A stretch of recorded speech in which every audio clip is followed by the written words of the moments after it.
Thanks, Commissioner. I've got a couple of questions. Good morning. The Scottish Transitions Forum talked last week about a legislation salad. And there is a view that's been expressed that the landscape is already very congested as it is. I'm interested to explore with you how easily you think the proposals in the bill would dovetail with existing duties and avoid a situation, and also the current policy development, like the principles and practice trials, so that you would avoid a situation where, regrettably perhaps, that congestion would simply provide cover for more inaction rather than enable what we're all wanting to see here, which is an improvement in the situation. So that's my first question. Thank you very much for that. It is a bit of a legislation salad. I can't disagree with that, actually. There are a number of bits and pieces of legislation that are relevant here, but none of them are delivering the change that we really need to see. Now, there is nothing in this particular legislation that says the principles into practice should no longer exist or not, or wouldn't continue. In fact, I would suggest, and I think the work that's been done on the principles into practice and the work that the Transitions Forum is excellent.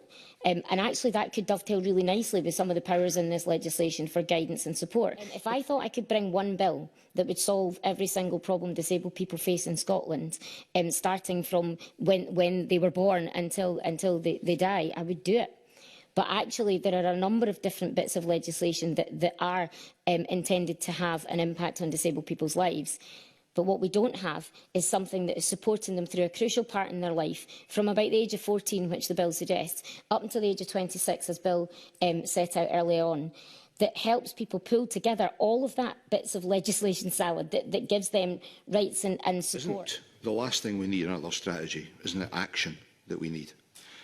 And on that basis, what this process have done of interrogating your bill has laid bare, I think, for all of the committee, the shocking situation that exists. And wouldn't the purpose that we're all committed to be better served by actually looking very closely at what doesn't work, not focus on one aspect of it, or a couple of aspects as your bill does, and actually set about changing lots of little things that would make a huge difference. So isn't there a bigger picture here beyond the bill that we ought to be focusing on more? Yes, absolutely, and I appreciate and I thank Graham Day for saying that. There is a much bigger picture, and I hope that through bills that will come to Parliament, including the Incorporation Bill, at some point a National Care Service, that all of these areas will be areas where we can start to look at what needs to change. Because you're right, so much needs to change. But fundamentally, what we haven't got in legislation at this minute in time is a right for children and young people to have a transitions plan from the age of 14 that follows them through to the age of 26 or beyond, and there's regulation making powers in the bill to do that, that really focuses on what they need in order to give them a fighting chance at a future. And that just isn't there just now. Part 5 of the Children and Young People Scotland Act, which is where the child plan features, has never been commenced. So it isn't part of the salad. And the Scottish Government have announced it will be repealed. I'm still waiting for it to happen. But it's not part of the salad. There's no obligation on local authorities to do anything in regard to Part 5 at the moment. And then we have the coordinated support plans. And as we know, they're affecting a tiny minority of the disabled children and young people in the school system at the moment. So what this creates is one piece of legislation that creates a duty on local authorities to do it, and, if Scottish Government agree, will provide them with the resources to actually do the planning and to provide the support after the young people have left school. And it is important that it continues after they leave school. As I say, too many young people are being abandoned with no contact with them whatsoever.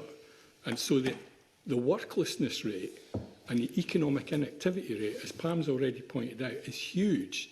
And we cannot afford to lose that resource from our economy. Okay. I want to make this work. I want to do the right thing.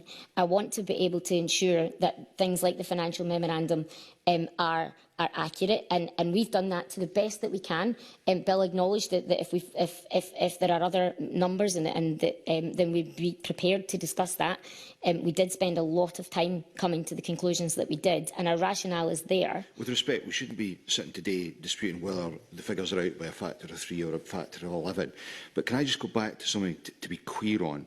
I'm pretty sure in evidence we took last week, the ministers indicated that following a meeting they had with you late last year, an undertaking was given to go and talk to COSLA specifically on this issue and get the answers.